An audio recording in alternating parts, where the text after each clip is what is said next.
Hello students, आज इस class में मैं आपको स्टेशनरी का चुनाव किस तरीके से करते हैं इस टॉपिक पर आपको समझाने का प्रयास करेंगे। तो आज का जो हमारा टॉपिक है उसका नाम है स्टेशनरी का चुनाव।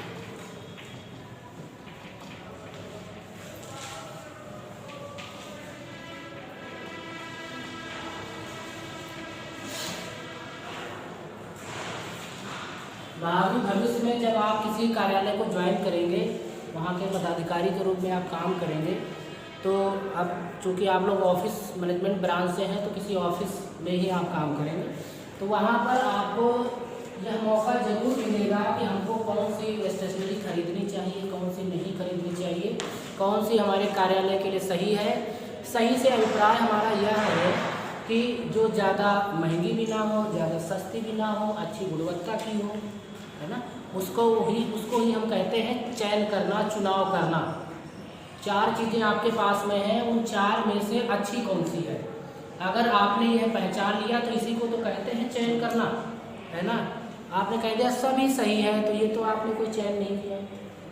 तो चयन करने का क्या क्या तरीका हो सकता है, कौन कौन से मेथड से हम स्टेशनरी का चुनाव करते हैं, ये आपको बेहद ध्यान रखना है।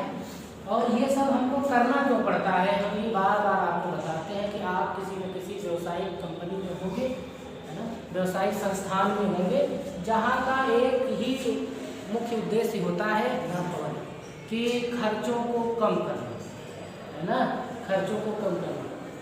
तो आप यदि पहले से आपको पता है उस प्रक्रिया का, तो आप विशेष तौर से उसको फॉलो करेंगे, उसका पालन करेंगे, ठीक है। तो इसमें सबसे पहले ये बताया गया है कि कुछ आपको प्रक्रिया का अनुसरण करना होगा, उसी के अनुसार आप उचित स्टेशनरी का चयन कर सकते हैं, ठीक है। तो जो हमने कल आपको बताया था उसको भी रिवाइज करते रहना। आप लोग आगे का तो पढ़ते हुए चलते हो, लेकिन पीछे वाले पर कभी फोकस नहीं करते, जिसकी वजह से वो एक बहुत बड़ा ढेर सा बन जाता है और वो ढेर पर देखने में इतना विशाल लगता है कि आप उसके पास कभी जाते ही नहीं। तो जो आपको कल पढ़ाया गया उसको आज आप जरूर एक बार रिवाइज कर लें, जिससे आपको वो जो इतना बड़ा ढेर सा दिख रहा है वो आपको ऐसा प्रतीत ना हो। तो सबसे पहले इसमें जो पहला स्टेप है उसको ध्यान में रखते हैं, उसका नाम है मांग का पूर्वानुमान। मांग का पूर्वानुमान।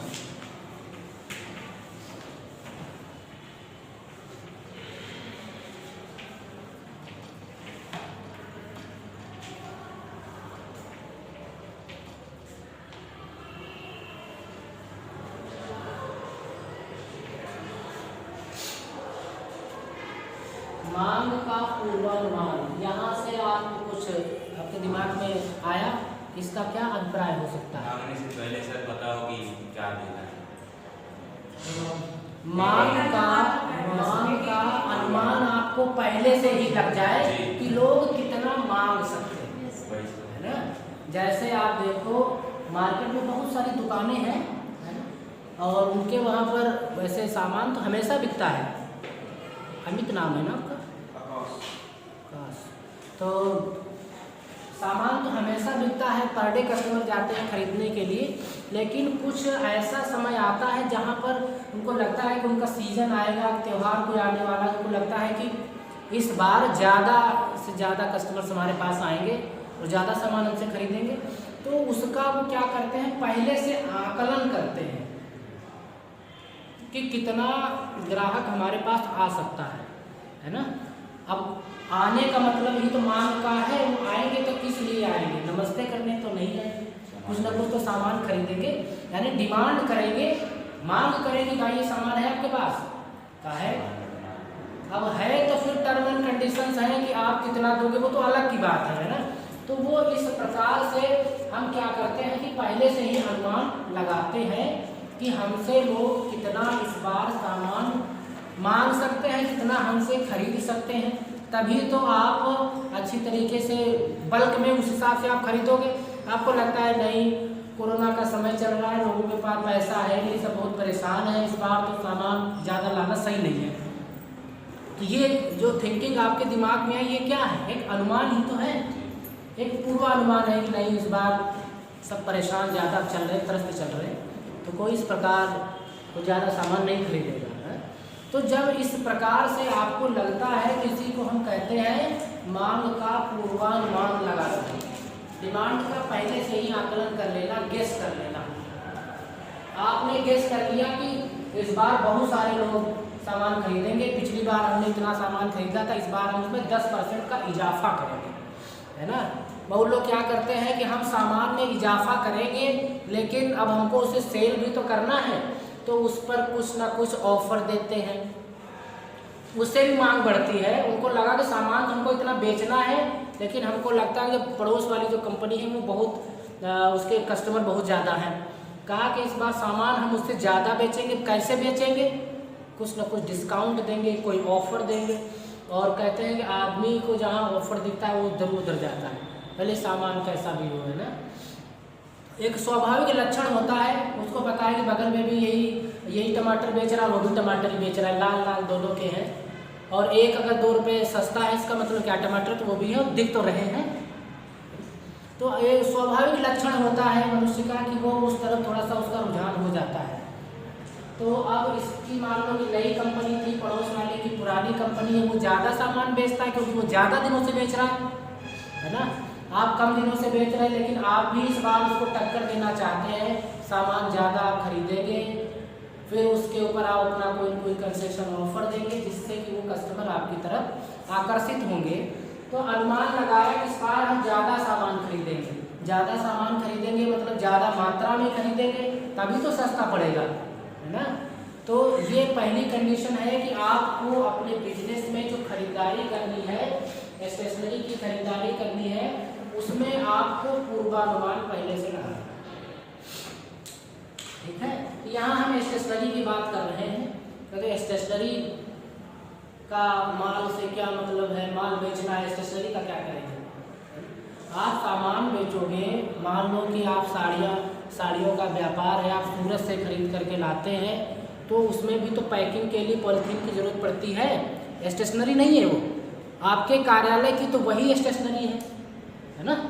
तो कार्यालय तो किसी भी रूप का हो सकता है। हमने कहा कि कार्यालय का रूप, कार्यालय में प्रयोग की जाने वाली सामग्री आपके व्यवसाय की प्रकृति के ऊपर, उसके नेचर के ऊपर डिपेंड करती है ना। तो अब एक जो साड़ी का जो उद्योग है जिसके पास में, उसके लिए स्टेशनरी क्या है, वो तो पैक करने के लिए बड़ी बड़ी अच्छी डिजाइनिंग प्रिंटेड वाली वो पॉलीथीन लाएगा पैक करने के लिए, डिब्बे खरीदेगा जिसमें साड़ियों को रखेगा, अंदर कुछ भी हो, बाहर से लुक बहुत बढ़िया वाला हो, तो स्टेशनरी उसके लिए वो है कि नहीं है। तो वो उसी हिसाब से तो पूर्वानुमान लगाएगा, उसी हिसाब से वो खरीदेगा भी, ऑर्डर भी आगे देगा। कम अगर पूर्वानुमान लगाता है तो कम मात्रा में खरीदारी करनी पड़ेगी। अब कम मात्रा में खरीदारी करेगा तो अब आकाश की प्रिंटिंग प्रेस है, तो क्यों कहेगा नहीं भाई मेरे वहाँ पर तो कम से कम मशीन एक बार में 1000 छापती है ना। तो वो लोग ऐसा क्यों कहते हैं। आप कहीं पर भी छपवाने के लिए जाओ, वो 1000 के नीचे आपको छापता ही नहीं है, कहते नहीं 1000 तो आपको छापवाने पड़ेगा, क्योंकि जानते हैं कि इतनी बड़ी मशीन है, तो बजट नहीं, कुछ कॉस्टिंग इस पर ज़्यादा पड़ जाती है, इसलिए वो उतने का ही लेते हैं। बाद में भले आपको 300 का काम हो, आप 700 अपने घर रखे रहो, वो लोग नहीं छापते हैं। वो इसीलिए ताकि वो जब ज़्यादा छपाई करते हैं तो उनकी जो कॉस्ट होती है वो थोड़ी सी उनको सस्ती पड़ जाती है। तो सेम इसी प्रकार से ऐसे ही आपका है कि आपको पूर्वानुमान लगाना है, पहले से ही गेस करना है कि आप कितना सामान आप खरीद सकते हैं। तो पूर्वानुमान के अंतर्गत आपको कुछ जानना है कि आप अनुमान किस तरीके से लगाएंगे, ठीक है। आप पूर्वानुमान किस तरीके से लगाएंगे। अब इसमें क्या करना है कि पूर्वानुमान में आपको ये ध्यान देना होगा कि स्टेशनरी के स्वरूप की पहले आपको जानकारी होनी चाहिए, है ना। कल हमने बताया था कि स्टेशनरी का जो स्वरूप होता है, जैसे फॉर्म का स्वरूप होता है, उसका हम निर्धारण करते हैं, तो उसी में आपको स्टेशनरी के स्वरूप की आपको जानकारी होनी चाहिए।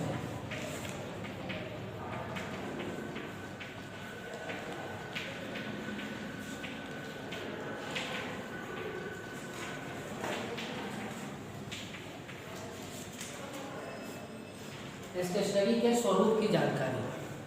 तो थोड़ा सा आपको समझना है। स्वरूप जानते हैं, लेआउट उसका, कि जो आप सामान खरीद रहे हैं वो है कैसा। आपको ये भी तो ध्यान में रखना है कि आपको लेना कैसा है, उसके पास अवेलेबल कैसा है, आपको चाहिए कैसा, है ना भाई। स्वरूप में मतलब साइज जो उसका है, हर साइज के आते हैं, स्टेशनरी तो हर प्रकार की आती है, हर क्वालिटी की आती है। तो आपको वहाँ पर ये ध्यान देना है कि स्टेशनरी का स्वरूप कैसा है। पूर्वानुमान में आपको जब आप पूर्वानुमान का निर्धारण करेंगे तो उसके अंतर्गत आप स्टेशनरी के स्वरूप की जानकारी आपको होनी चाहिए। खरीदारी तो आप तभी करोगे, चयन तो आप तभी अच्छी तरीके से कर पाओगे कि हमको किस आकार की, किस तरीके की हमको स्टेशनरी चाहिए। ठीक है, अच्छी क्वालिटी की, किस साइज में चाहिए, मीडियम साइज में चाहिए, लार्ज में चाहिए, ठीक, मध्यम में चाहिए, कैसे चाहिए, ये आपको ध्यान देना होगा। तभी आप अच्छी तरीके से स्टेशनरी का पूर्वानुमान लगा सकते हो। क्योंकि पूर्वानुमान में ऐसा नहीं है कि बस हाँ हमको 10,000 चाहिए, उसमें आपको ये देखना पड़ेगा कि हमारे पास में पैसा कितना है, उसके अंतर्गत हमको लेना कितना है, इतना लेना है। तो फिर आप देखेंगे पर पीस के हिसाब से कितना पड़ रहा है, और पर पीस के हिसाब से आप तो सब सपना तो देख रखा है कि बहुत अच्छी क्वालिटी के लेंगे, लेकिन उसमें उस हिसाब से तो आपको बहुत सस्ता पड़ेगा, बहुत महंगा पड़ जाएगा एक पीस। तो आप उसी हिसाब से अपनी स्टेशनरी का निर्धारण करेंगे जिस मात्रा में आप लेना चाहते हैं। ठीक है, क्योंकि जब आपकी मात्रा बढ़ेगी तो जो उसकी कॉस्टिंग टोटल आएगी वो भी तो बढ़ जाएगी। तो अगर आप मीडियम रेट में लेंगे तब कहीं जा कर के आप उतनी मात्रा की स्टेशनरी खरीद पाएंगे। नहीं समझ में आया आशीष? आ गया स्वरूप क्या है? हाँ भाई, एक साइज आप समझ लो कि एक तो आपका लार्ज साइज हो गया, ठीक है, एक स्मॉल साइज हो गया, एक मीडियम साइज होता है ना, जैसे ऑनलाइन मंगाते हो ML आता है, S साइज। तो आपको किस साइज की स्टेशनरी चाहिए, आप साइज में आप गुणवत्ता में दे सकते हो कि मध्यम वर्गीय, मध्यम चाहिए, मिडिल चाहिए, अच्छी क्वालिटी का चाहिए। ये जब आपको पता होगा तभी आपका अनुमान लगाना सही होगा। अनुमान तो आप लगा दिए, लेकिन ये भी तो आपको देखना है कि हमारे पास बजट कैसा है। कस्टमर मांगते क्या है सर? हाँ सर कस्टमर क्या मांगते हैं ये भी थोड़ी हाँ, नहीं थोड़ा सा ध्यान रखना पड़ेगा उसका भी कि उनकी डिमांड का। अब जाए स्टेशनरी आपने क्या कर दी, साइज तो आपने हर चीज़ के बड़े बड़े ले आए, अब उसकी पैकिंग की स्टेशनरी आपके पास छोटी है तो रखोगे किसमें, है ना। तो जिस चीज़ की डिमांड होगी, देखो अनुमान का मतलब डिमांड में तो यही आता है कि डिमांड किस प्रकार की है। अब सभी कस्टमर से एक ही डिमांड के तो होंगे नहीं, है ना, तो उसमें कुछ अलग के होंगे, कुछ कम के होंगे, कुछ ज़्यादा के होंगे। आप ये देखते हैं कि अब मीडियम वाले को लार्ज अगर मुझे लगता है, नहीं तो आप उसको अगर कन्विंस कर पाते हैं कि मीडियम आप लार्ज पहनो, 2 साल बाद 1 साल बाद आपको लार्ज लेना ही पड़ेगा। मतलब अगर आप कन्विंस कर पाते हैं कुछ प्रकार का एकाध दो हो जाएंगे सर। हाँ, तो वही तो कह रहे, तो आप थोड़ा सा उस क्वालिटी की मात्रा को ज़्यादा ले सकते हैं, लेकिन जिसको लार्ज चाहिए उसको स्मॉल तो आप दे ही नहीं सकते, दे दोगे तो कहाँ पहनेगा, उसको कहाँ यूज़ करेगा। तो इस प्रकार से आपको पूर्वानुमान लगाना, इसलिए जो स्टेशनरी का जो आकार है, रूप है, उसके बारे में आपको इसमें प्रयास करना होगा, विचार विमर्श करना होगा। फिर आता है क्रय तालिका का निर्धारण करना।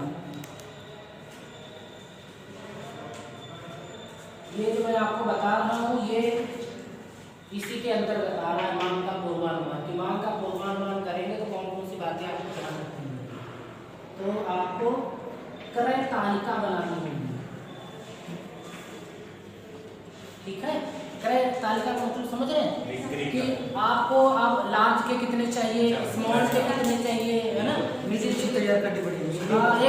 एक टेबल टाइप की आपको करनी होगी। ऑर्डर आप कैसे दे दोगे उसको, ऐसे ही दे दोगे इतने सारे भेज दो, उसको भी तो कुछ चाहिए। आप तो एक मान लो खरीदार हो, खरीदने वाले जो आपके पास सप्लाई करता है, जो सप्लायर है उसके पास तो कई सारे लोग खरीदने वाले होंगे, तो ऐसे कैसे ध्यान रखेगा। तो एक आपको पूर्वानुमान जब बनाना होगा तो कभी भी मन में पूर्वानुमान नहीं लगता है, वो तो सिर्फ स्वप्न में ही आता है पूर्वानुमान उस प्रकार का, है ना। जब आप हाँ लिखित में होगा तभी तो आप एक्चुअल कर सकते हो। मन के अंदर गुणा भाग गलत भी तो हो सकता है तो इसलिए आपको क्या करना है, एक क्रय तालिका बनानी है कि क्या क्या खरीदना है आपको, किस में लेना है, कितनी मात्रा में लेना है, सब आपको ये लिखना होगा। ठीक है, तो मुझे लगता है कि आप लोग जब कभी खरीदारी करेंगे, और ये खरीदारी का मतलब समझ रहे हैं, घर की खरीदारी नहीं है, ये व्यापार की खरीदारी है, वहाँ पर बहुत ही बड़ी मात्रा में खरीदारी होती है। ठीक है, तो इसलिए वहाँ पर लिखा पढ़ी की जरूरत पड़ती है। घर के लिए सामान खरीदने जाते हैं तो वहाँ थोड़ा तो याद ही रहता है। हाँ, फिर भी लिख लेते ताकि कहीं पता चला भूल ना जाए, है ना, तो जो है तो वो तो खैर जरूरी है। और उसके पश्चात में इसमें क्या करते हैं, स्टेशनरी के स्वरूप की जानकारी लेने के पश्चात उसे तालिकाबद्ध किया जाता है, मतलब टेबल फॉर्मेट में लिखा जाता है। बताया क्या है कि जानकारी लेने के पश्चात कि कौन किस साइज में, किस रुपए में क्या रेट है, जब वो पता चल गया आप, तो उसको एक टेबल में, तालिकाबद्ध का मतलब है कि उसको टेबल के फॉर्मेट में लिख लेना है कि कौन सा आइटम कितनी में मिल रहा है और आपको कितना चाहिए, ये कहने का मतलब है इसका। फिर अनावश्यक या बढ़ी हुई मांग को घटा देना चाहिए। अब अनावश्यक आपको लगता है कि नहीं ये ज़्यादा खरीदना सही नहीं है ना, अब भाई आपका बजट ओवर जा रहा है, तो आपको ये भी तो देखना होगा इसमें कि अब अनावश्यक कौन सा है, कि वो ना ले, क्योंकि उसको लेने मतलब पिछली बार हमने ऐसा लिया था, वो अभी भी पेंडिंग में स्टोर में पड़ा हुआ है, फिर वो इतना तो उसके मतलब ग्राहक कम है, तो वो अनावश्यक ही उसको मानते हैं, क्योंकि एक दो उसमें का आएगा लेने के लिए। तो क्या करेंगे, जो अनावश्यक चीज़ें हैं उनको हम क्या करेंगे, अपनी तालिका वाले में तो माइनस कर देंगे, उसे हटा देंगे, तभी तो हमारा जो बजट है उसमें हम खरीद पाएंगे। तो अनावश्यक या जो बढ़ी हुई मांग को हम घटा देंगे। स्टेशनरी के उपयोग का अनुमान मासिक या वार्षिक आधार पर बनाया जा सकता है। उन्होंने कहा कि जब आप पूर्वानुमान करोगे तो आप ये भी तो देखोगे कि यह इसका उपभोग कितने दिनों में हो जाएगा, 1 महीने 1 साल, 1 महीने 1 साल 6 महीने 4 महीने, कुछ ऐसा तो होगा। अब तो उस हिसाब से आपको गेस करके आप ये बता सकते हो कि ऐसा करते हैं कि पैसा जैसे कम भी पड़ रहा है हमारे पास में, तो 3 महीने का 3 महीने का अनुमान लगाया कि 3 महीने में इतना हम कर सकते हैं, तो आप उस हिसाब से अनुमान लगा करके कर सकते हैं। तो जब ऐसे आप करोगे तो फिर आप एग्जैक्ट खरीदोगे, है ना, क्योंकि मंथन किया है आपने, समुद्र मंथन करने के पश्चात में तो फिर अच्छी चीज़ ही आएगी मार्केट में, आप खरीद करके लाओगे वहाँ से। तो उसके पश्चात में नेक्स्ट है क्रय मात्रा का निर्धारण। इसी में हम तीसरा क्या करते हैं,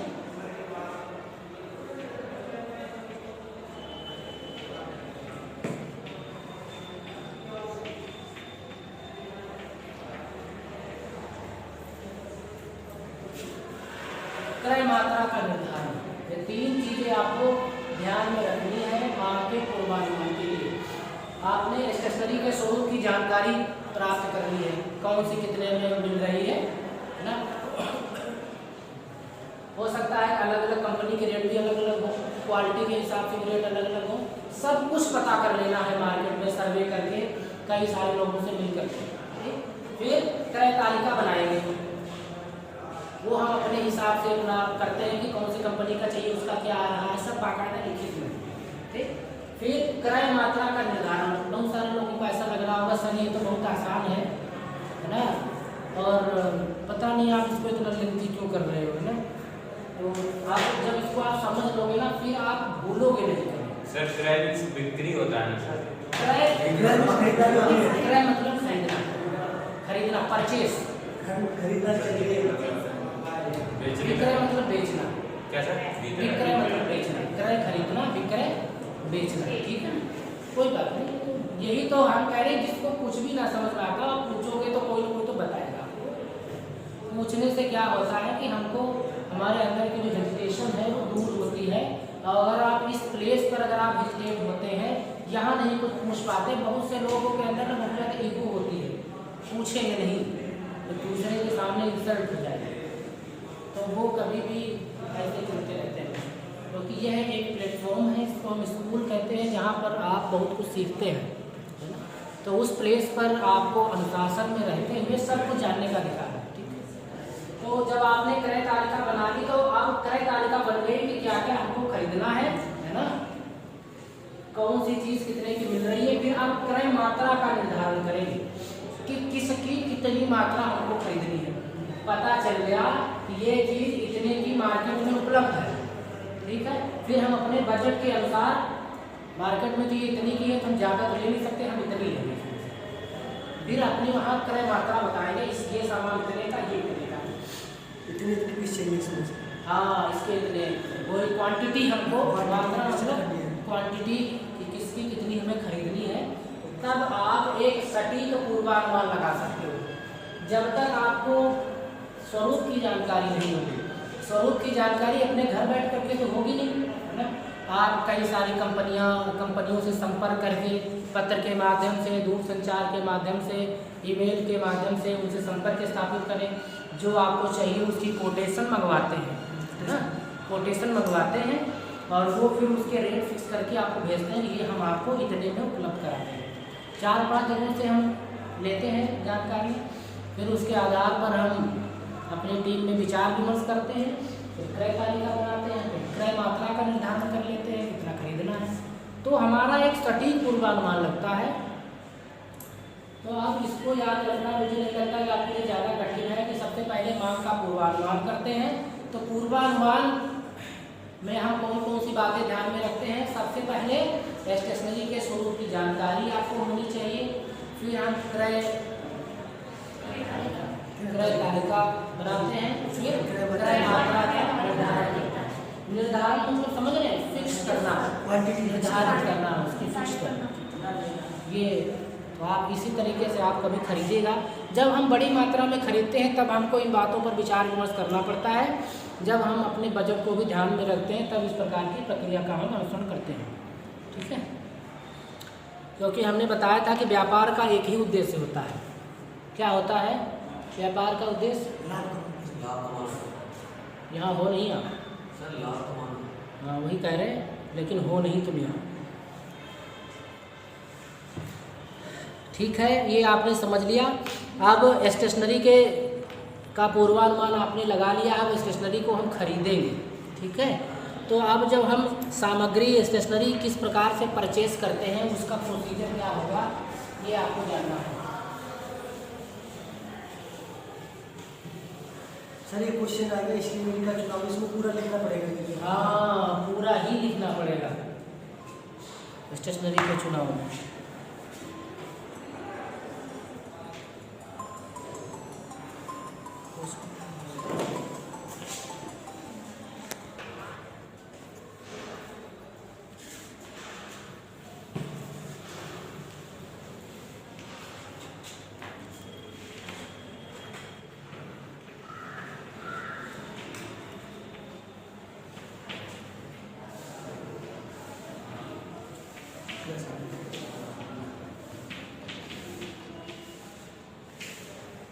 सामग्री है सर,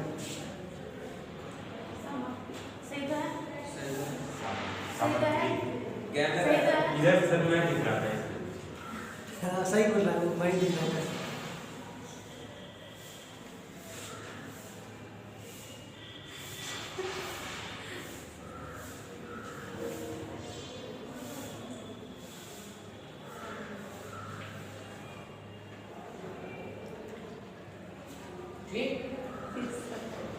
सामग्री क्रय करना, ओके। अब तो सर और कम से भी दिख जाएगा। अरे सामग्री क्रय करना, तो सामग्री हम किस तरीके से क्रय करते हैं ये आपको अच्छी तरीके से पता होना चाहिए। और इसमें आपको वो सारी प्रक्रिया का हम आपको अनुसरण कराएंगे जिससे कि आपको अपनी लाइफ में कभी किसी प्रकार की कोई दिक्कत ना हो। क्योंकि बहुत से लोग क्या करते हैं, जल्दबाजी करते हैं, और जल्दबाजी हमको नहीं करना है। अगर आप ही जल्दबाजी करने लग गए तो हमारा व्यापार तो ठप हो जाएगा ना। उसको तो फ़ायदा हो जाएगा, वो तो चाहता ही है कि जल्दबाजी आप करो, जल्दी सामान ले लो, जल्दी ऑर्डर दे दो, लेकिन हमको जल्दबाजी नहीं करनी है। तो इस प्रक्रिया को, जो ये क्रय करने की जो प्रक्रिया होती है, ये व्यापार के लिए एक महत्वपूर्ण प्रक्रिया है, क्योंकि इसमें पैसे का लेन देन होता है और यह वह पैसा होता है जो आपका इनकम है, जो आपकी इनकम है उसी से तो हम खर्च करते हैं।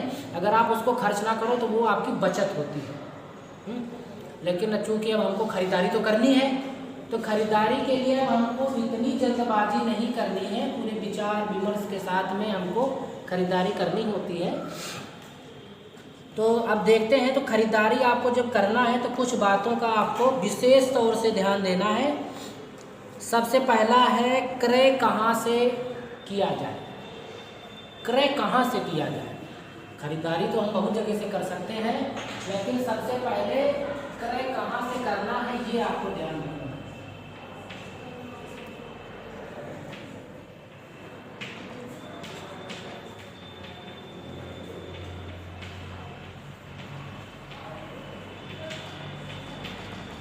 क्रय कहाँ से किया जाए ये आपको ध्यान देना है, क्योंकि अगर आपने किसी छोटी शॉप से ख़रीदारी कर ली जो खुद पता नहीं कहाँ से ख़रीद के लाया है, तो वो आपको उस रेट पर नहीं देगा जहाँ पर हमको मार्केट से मिल सकती है। ठीक है, ये है आपके पास में, यहाँ ख़रीदारी करो, शहर में ख़रीदारी करो, आपको अंतर पता चलेगा, है ना। तो वही बात है कि क्रय कहाँ से करना है। एक उचित स्थान हमारे पास में होना चाहिए जहाँ से हम इसकी खरीदारी कर सकते हैं। तो इसके अंतर्गत आपको ये ध्यान देना है, पहला है निर्माताओं या उसके वितरकों से खरीदारी करनी। निर्माता अर्थात जो बनाते हैं जो कंपनियां हैं, उनसे आपको खरीदारी करनी। या डिस्ट्रीब्यूटर जो होलसेल विक्रेता होते हैं, निर्माता या जो इसके वितरक हैं।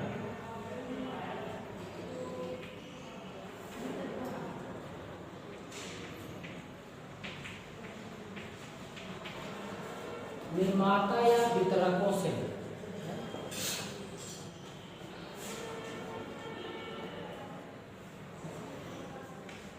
जो बनाता है कंपनी जो होती है, जो मैन्युफैक्चरिंग करती है कंपनी, आप डायरेक्ट उस कंपनी से ही वो सामान खरीद लें। वो निर्माता है, वो निर्माता है। होते हैं वितरक जो बांटते हैं, उन्होंने क्या कर दिया, अपना किसी को दे दिया है और वो अपना बांट रहे हैं उसको, है ना।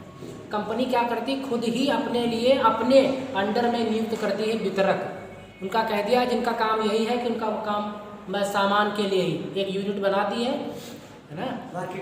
मार्केटिंग वाले जो होते हैं, जो वितरक है ना, जो अपना बांटते रहते हैं। एक तो प्रतिनिधि वो अलग होते हैं जिनको डिस्ट्रीब्यूटर कहते हैं, है ना। उनको डिस्ट्रीब्यूटर दे दिया, डिस्ट्रीब्यूटर से उन्होंने पैसा को दिया, पैसा लगाया, हम उनको सामान उनको कुछ सस्ते दामों पर उनको देते हैं, वो फिर आगे वाले को बढ़ा करके रेट देते हैं। तो यहाँ क्या है कि हमको उन्हीं से खरीदना है, उनसे डायरेक्ट कंपनी से अगर मालिक से आपकी डील है तो आप वहाँ से बात कर लें, या तो जो उनके सामान को उन्हीं के अंडर में रहते हुए सप्लाई करते हैं, आपको उनसे संपर्क स्थापित करना है ना। उन दो में से एक खरीद, दोनों में से अगर किसी एक से आपका संपर्क होगा तो आपको उसी मात्रा में आपको वो सामान मिलेगा। ठीक है, ये एजेंसियाँ होती हैं, एजेंसी जहाँ से हम बाइक, 2 व्हीलर 4 व्हीलर खरीदते हैं। एक तो जो वहाँ के जो एजेंट होते हैं, जो सेल्समैन होते हैं, आप उनसे बातचीत करो, है। और एक आपकी है ना डायरेक्ट कंपनी के ओनर से ही बात हो, जो उसका ही वो मालिक ही है। दोनों में आपको अंतर जरूर मिलेगा, है ना। ऑनर जो कंपनी का निर्माता हो गया, हाँ, वो कंपनी का निर्माता हो गया, में काम करता है, वो उसके अंडर में काम करता है। तो वो अगर वो रेट को थोड़ा सा बढ़ा के वितरक नहीं बेचेगा, है ना, तो उसकी भी सैलरी तो उसी में से है।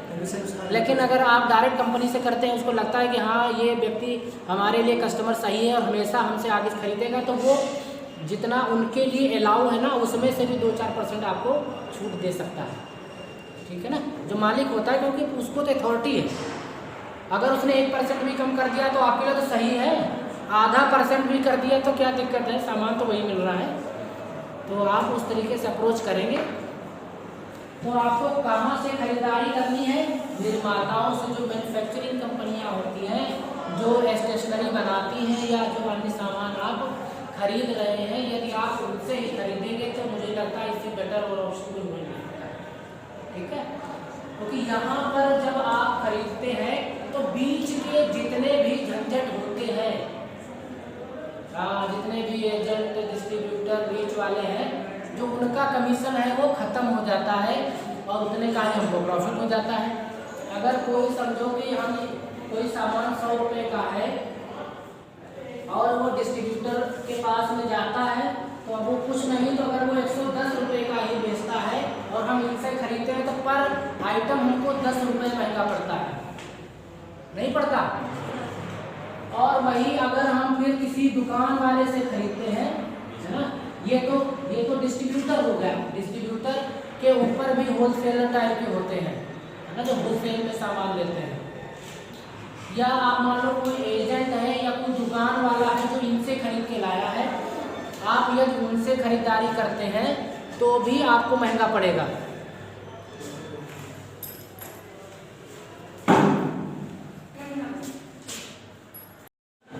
तो अगर आप किसी दुकानदार से खरीदते हैं,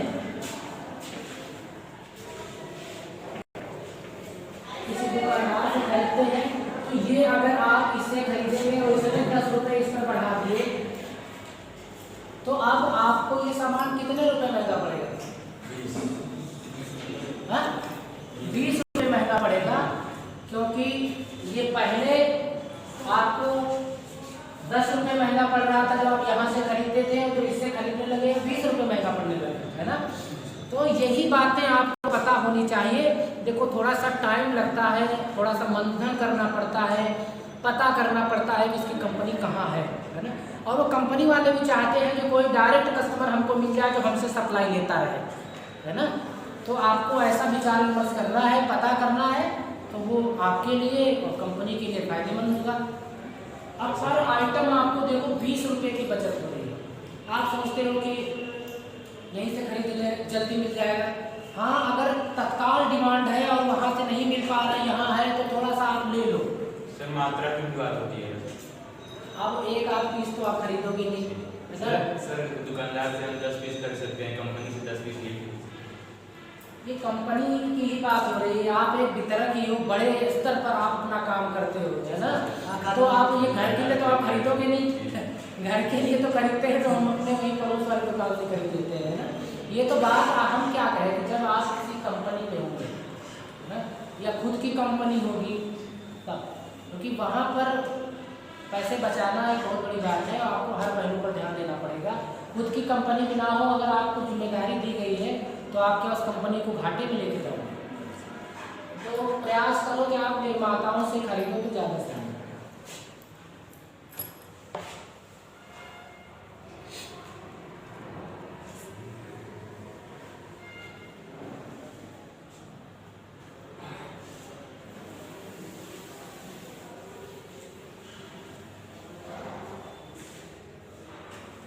दूसरा है प्रतिनिधियों से।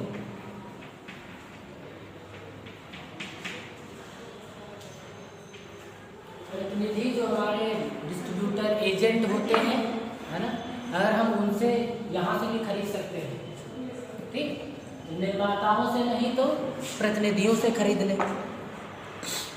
ये दो ही लोगों से खरीदना चाहिए अगर आप कंपनी स्तर पर खरीदारी कर रहे हैं, दुकान से नहीं खरीदना चाहिए।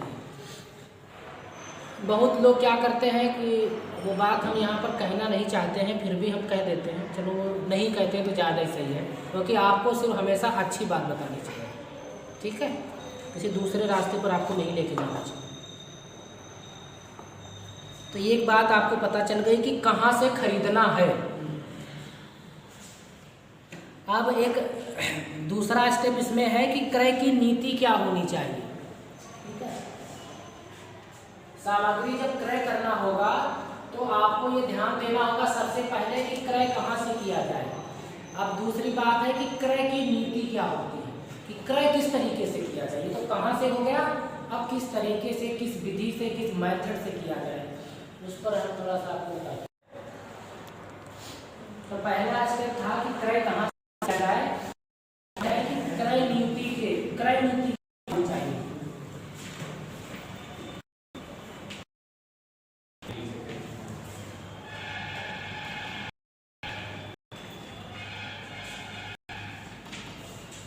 क्रय नीति क्या होनी चाहिए। नीति का मतलब समझते हैं पॉलिसी, है ना। क्या आप कह सकते हो खरीदने का आपका क्या मेथड होना चाहिए। जिस तरीके से हम पैसे बचा सकते हैं किया जाएगा, उसका हम उचित निर्धारण करेंगे। उसी तरीके से अगर हम थोड़ा सा, ठीक है, तो इसके अंतर्गत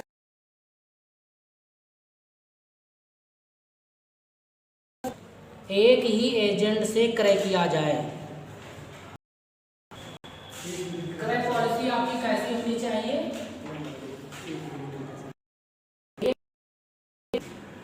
एजेंट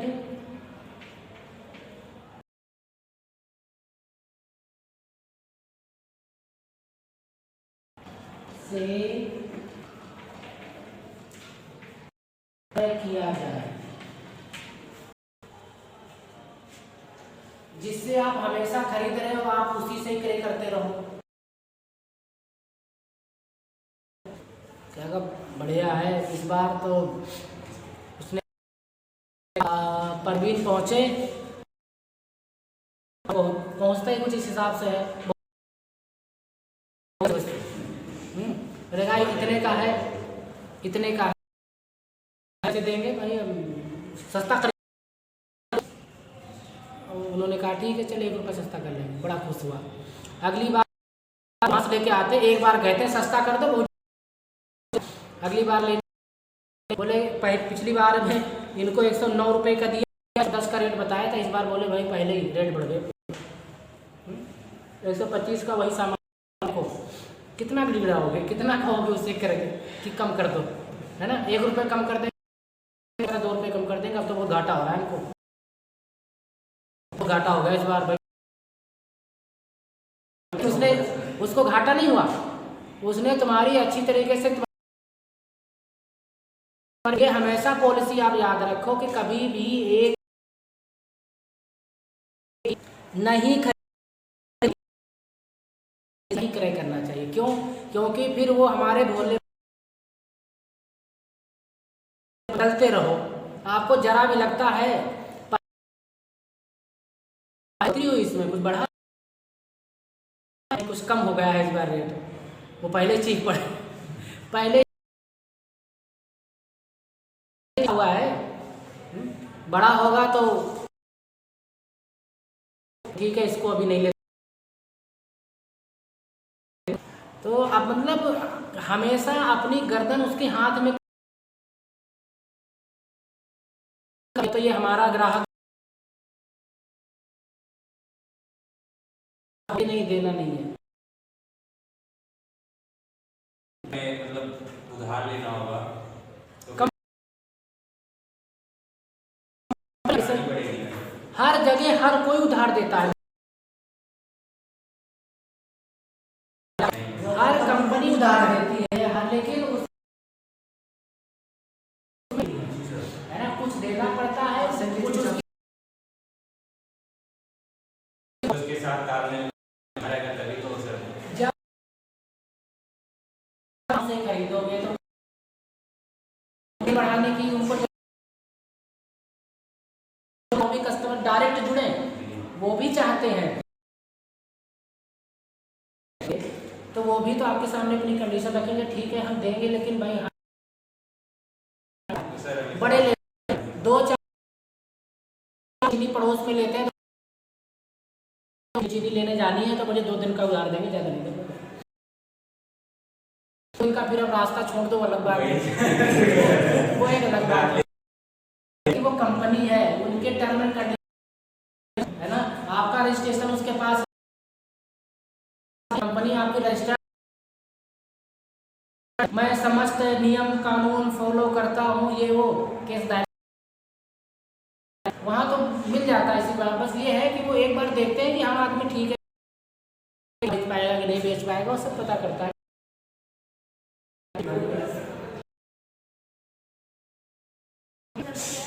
चल तो रहा है, ये शुरू दिया है सर,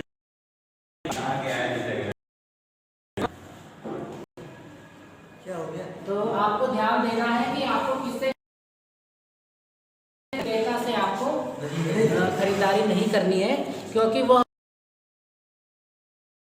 सकता है देख नीति के अंतर्गत कार्यालय द्वारा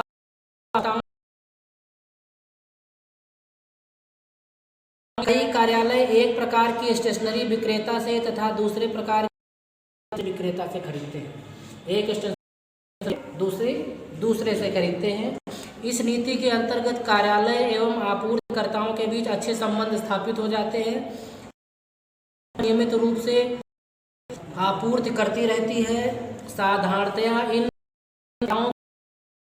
शर्तें भी उदार होती हैं तथा स्टेशनरी भी अच्छे किस्म की प्राप्त हो जाती है। शिकायत की स्थिति में आपसी बातचीत से मामला होता है। इस नीति में सबसे बड़ा दोष यह है कि कभी कभी ठीक है और सामग्री की गिरावट कर देते हैं। जो क्वालिटी पहले देते हैं वो क्वालिटी कम कर देते हैं, वो सप्लाई कर देते हैं। ये कब होता है? जब संबंध हमारे बहुत अच्छे हो जाते हैं। हमें संबंध चलानी है तो हमें हर पहलू पर ध्यान देना है, क्योंकि व्यापारी तो भी आप भी हो, तो हमको मत चलाओ, हम भी व्यापारी हैं। तो ये होता है, देखो ये होता है, वही बताया कि जब संबंध जब आप मान लोगे, हमारे सिर्फ घरेलू कार्यों के लिए संबंध अच्छे होने चाहिए, है ना, संबंध नहीं चलते वहाँ पर बस बिजनेस फायदा फायदा फायदा मुनाफा मुनाफा मुनाफा, है ना। तो ये आपको ध्यान रखना है। तो हमसे फायदा तो नहीं कमा रहा है, जो लेता है सबसे वो तो नाजायज पैसा तो नहीं ले रहा। जैसे आपको लगे तो आप। दूसरी प्रक्रिया है टेंडर क्रय विधि। मोस्ट इम्पोर्टेंट है टेंडर क्रय विधि। इस पर टिप्पणी भी पूछी जाती है।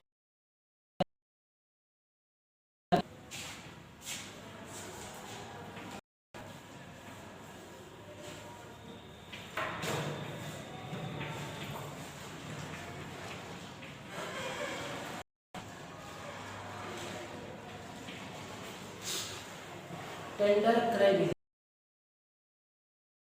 अब टेंडर विधि क्या होती है आपको पता होना चाहिए। इसमें क्या किया जाता है, इस विधि से मतलब थोड़ा सामान नहीं हम खरीदते हैं, थोड़ा सा जब खरीदना हो, क्योंकि कंपनी है तो हम पहले जैसे मैंने बताया कि अपना अनुमान लगा लो क्या सामग्री आपको क्रय करनी है। हमने एक अपना डिजिटल टोकन बनवा कंपनी के नाम से, अपनी फर्म के नाम से। फिर ऑनलाइन इसकी साइट होती है टेंडर अप्लाई करने के लिए, और पूरा क्या क्या हमको चाहिए, इस कंपनी का चाहिए, वो एक बाकायदा पूरा सेटअप जैसे हमने बताया क्रेता इस पर जाती है। ये टेंडर तैयार किया जाता है, उसके लिए आदेश। हाँ, न्यूज़पेपर लोग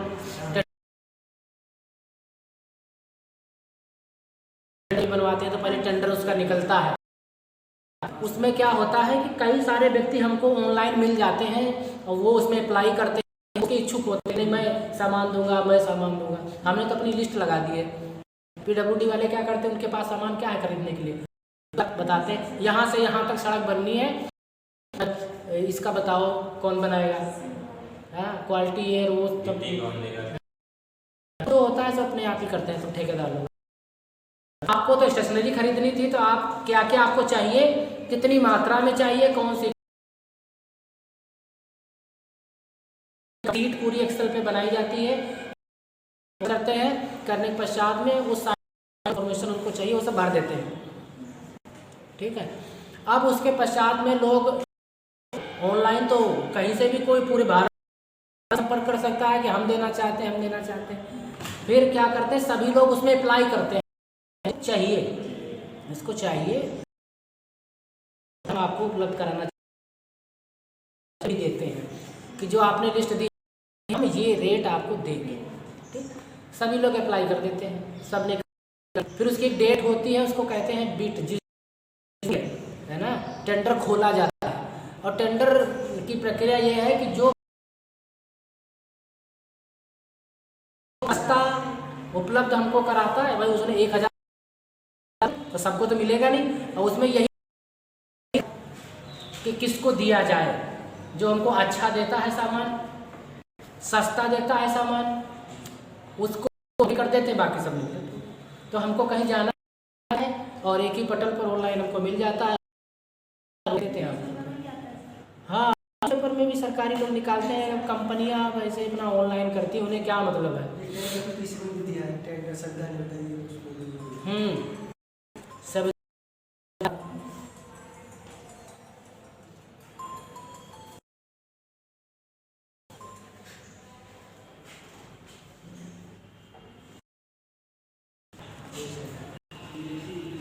तो क्या करना है कि अगर हमको ज़्यादा मात्रा में करनी है, किसी से संपर्क भी ना करें, जो सामान हमको देना चाहिए हमसे संपर्क स्थापित करें, अच्छी गुणवत्ता मिले, तो हम इस प्रक्रिया का अनुसरण करते हैं और एक प्रोसीजर उसका करनी पड़ती है। ऑनलाइन रजिस्टर करो और जो आपके पास में जो आपको चाहिए अपलोड करो, पश्चात में एक निर्धारित समय में एक समय होता है कब तक उनको रजिस्ट्रेशन करना है, कब तक तो आपका क्लोज हो जाती है। फिर हम 1-2 दिन का उनको कि किस किस को हम कहते हैं सामान देने के लिए।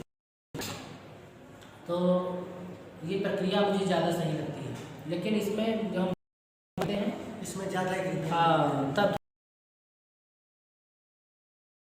मिलेगा आप 2 पेन, उसका तो खर्चा इतना आ जाएगा, है ना।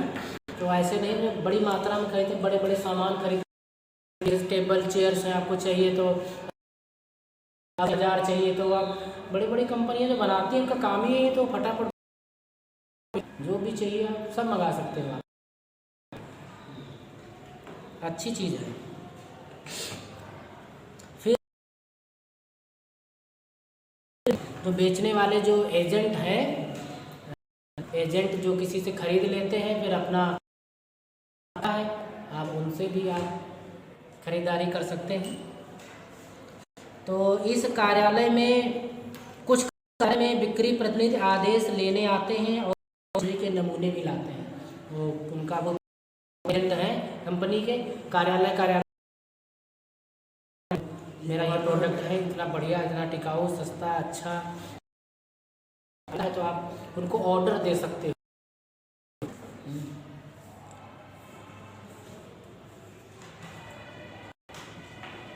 तो ठीक है, तो आपने ये तो समझ इसकी क्या नीति होनी चाहिए, कौन सी विधि से हम खरीदते हैं।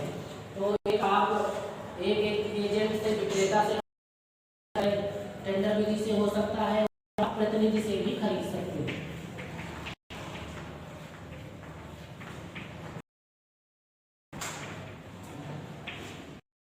प्रतिनिधि से भी हम खरीद सकते हैं, जो हमारे विक्रय प्रतिनिधि होते हैं, जो बेचते हैं, उनसे करते हैं। अब उसके पश्चात में क्रय करने की प्रक्रिया क्या होगी, क्रय करने का प्रोसीजर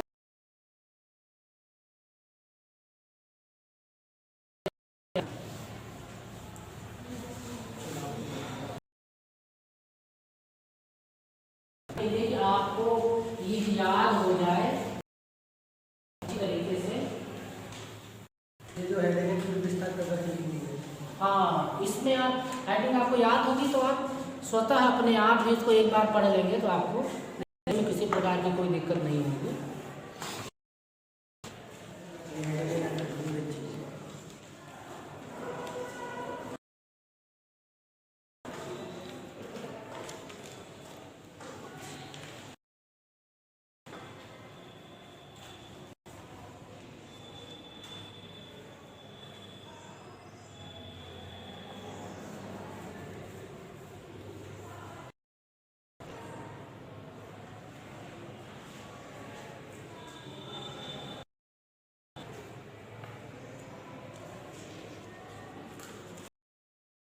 आते हैं आपको कि क्रय करने की प्रक्रिया क्या होगी। क्रय प्रक्रिया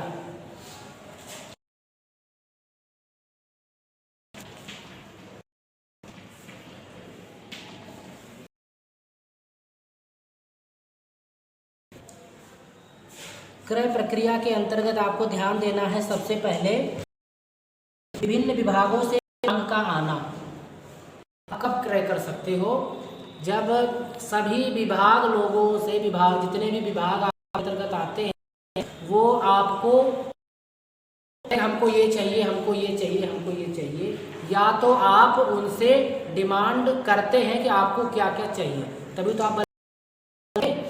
तो पहले सभी से जिस विभाग को जितनी ज़रूरत है वो उसका आकलन विभाग वाइज होना चाहिए, क्योंकि विभाग में भी स्टेशनरी तो सबको चाहिए, है ना। तो सबसे अलग अलग डिमांड, उन सबको फिर एक में आप इंक्लूड कर लेंगे, ठीक है। फिर आपको उस चीज़ की एक्चुअल क्वांटिटी आपको पता चल जाएगी कि उस विभाग को, उस पूरे संस्थान को कितने की ज़रूरत है, ठीक है।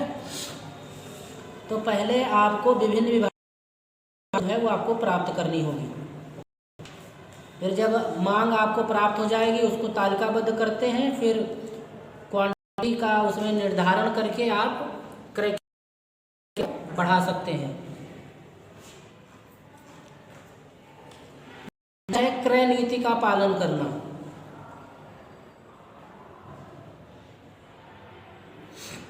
क्रय नीति का पालन किया, सामान आ गया कि हमको कितनी खरीदनी है, फिर क्रय की बताई थी, इसमें कौन सा मेथड लगेगा, आप किससे खरीदना चाह रहे हैं, टेंडर विधि से खरीदते हैं, प्रतिनिधि से खरीदते हैं, तो जैसा हो आप आदेश दे सकते हैं खरीदने के लिए, ठीक है। अनुवर्तन, आपको थोड़ा सा ध्यान,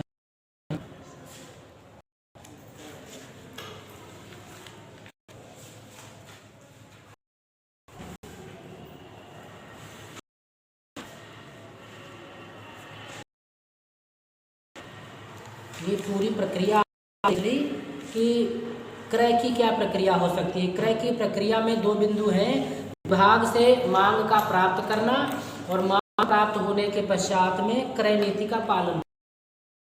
इस तरीके से आप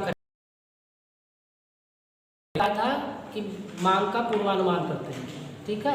तो पूर्वानुमान के पश्चात में हम क्या करते हैं, जिससे खरीदना है उनको ऑर्डर। दो बातें इसमें होती है क्रय की प्रक्रिया में। अब किसी ने कह दिया विभाग ने हमको कुछ चाहिए नहीं, आपको नहीं, इसका मतलब है कि 2-4 पीस चाहिए होंगे तो वो पास से खरीद लो, है ना। तो सबसे पहले डिमांड आपके पास में होनी चाहिए, खरीदना है, फिर किसी भी क्रय मेथड करते हैं। तो इस तरीके से आप क्या कर सकते हैं कि जो क्रय, ठीक है, ये आपके इस पूरे चैप्टर का हल था। तो स्टेशनरी के चुनाव का जो पहला बिंदु था पूर्वानुमान, अब इसके पश्चात में आपने कर लिया, अब आदेश भी आपने दे दिया, पूर्वानुमान सब कुछ हो खरीदने के लिए, जिससे सामान का अब उस क्या करता है कि वो अब सामान पर ठीक सामग्री उपलब्ध नहीं करा रहा है, ठीक मात्रा में नहीं दे रहा है, निर्धारित शर्तों के अनुसार भी आपको सामग्री नहीं हुई है, क्योंकि टर्म एंड कंडीशन होती है भाई इतने दिन इतने पीस चाहिए। अगर वो इन शर्तों में फेरबदल मान नहीं रहा है हमारी बातों का, तो आपको क्या करना है, जैसे आप दी गई है इस प्रक्रिया को पूरा करने का काम, तो जैसे ही आप है कि वो गलत तरीके से सामान को भेज रहा है, सही नहीं भेज रहा है, तो आपको ज्ञान में उसको लाना है और उसके खिलाफ जो भी प्रक्रिया होनी है, जो कार्रवाई करनी है, उसको पूरा करना है ना। क्योंकि अगर आपने टेंडर दिया है तो जो टेंडर की शर्तें हैं, उन शर्तों के खिलाफ हम उससे बात निपटाने का प्रयास करेंगे। लेकिन अगर आपने उसको नज़रअंदाज, लॉस किसका होगा? आपका लॉस होगा। प्रक्रिया का इसमें प्रयोग किया है, फिर ढीले पड़ जाएंगे तो हमारा नुकसान हो जाएगा। तो अगर वो शर्त का पालन नहीं करता है, समय से आता है, अच्छी क्वालिटी की सामग्री नहीं देता है, तो हम उसको उसके द्वारा उस पर हम कार्रवाई करेंगे। खाने का जब पैसा लेना होता है बढ़िया बढ़िया खाना मिलता है, जब पैसा सब दे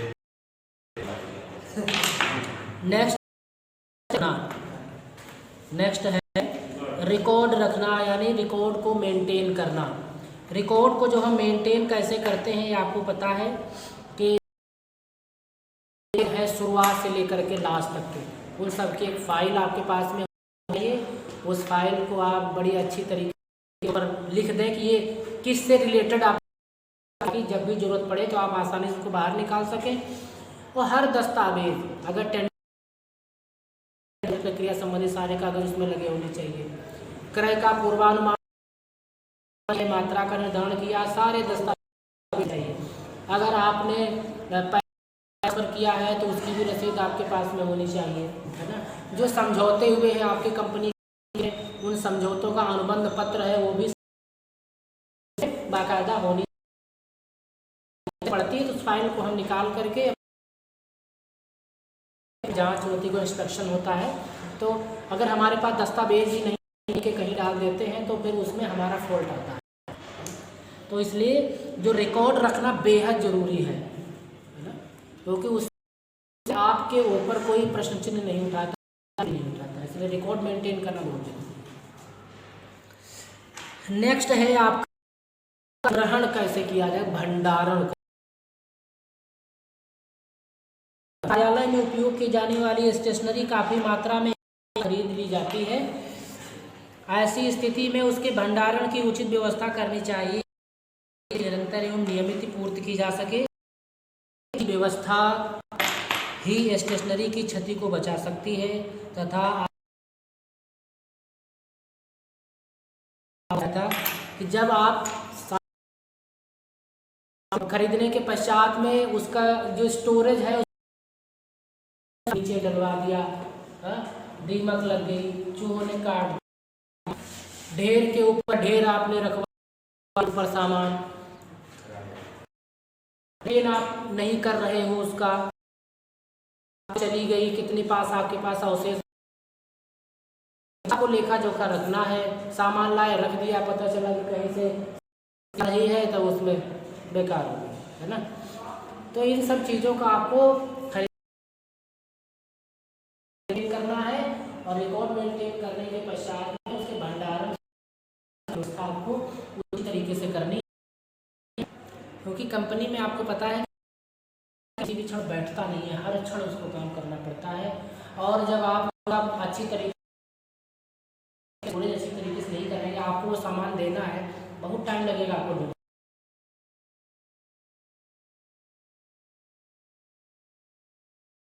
मार्किंग की जानी चाहिए यहाँ पर कौन सी सामग्री रखी है। उस रैक में अगर कई सारे रैक में आपको डिसाइड करना होगा किस रैक में कौन सा सामान रखा है, चिपका हुआ उस पर उस तरीके का होना चाहिए कि आप तुरंत उस रैक में जाए उनसे सामान। मेडिकल स्टोर पे देखते हैं आप लोग कितनी सारी दवाइयाँ होती छोटी छोटी, लेकिन रखी रहती, उनको करते हैं, एक तरीका है उनका। ऐसे नहीं कि लिया ढेर में बाल्टी में, ऐसा है ना। एक रैक होती है और हर प्रकार की दवाई वहाँ रखी है, वहाँ है, निकाल रहे। हमको देखने से सारे तो डिब्बे दिखते हैं उसमें से, है ना, नहीं पता चलता। यही हालात कंपनी में भी कई प्रकार के होते हैं। तो भंडार तो आपकी बहुत ही अच्छी होनी चाहिए ताकि आप कम समय में अपने काम, मान लो कि आप नहीं करते हो तो समय लगेगा, है ना, समय ज़्यादा लगेगा, आपको ढूंढना पड़ेगा, ढेर में से हटाना पड़ेगा, ये नहीं है, ये नहीं है। और आप कितना था और कितना चला गया, अब अवशेष कितना बचा है,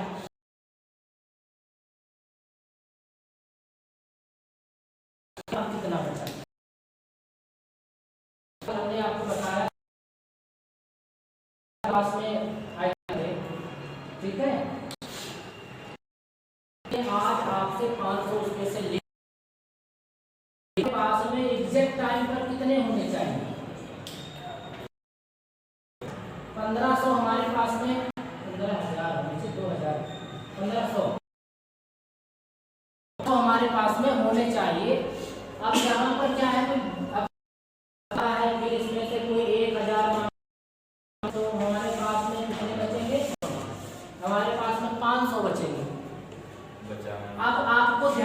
देना है कि हमको इसको खरीदना, रिकॉर्ड मेंटेन नहीं करोगे तो पैसा आएगा। किसी ने 500 मांग लिए, आपके पास में कितने बचे?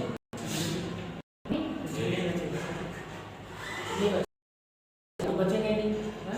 अब आप तो कान में उंगली डाले पड़े थे, आपको लगता है कि ढेर में पड़े होंगे, अब मिले नहीं।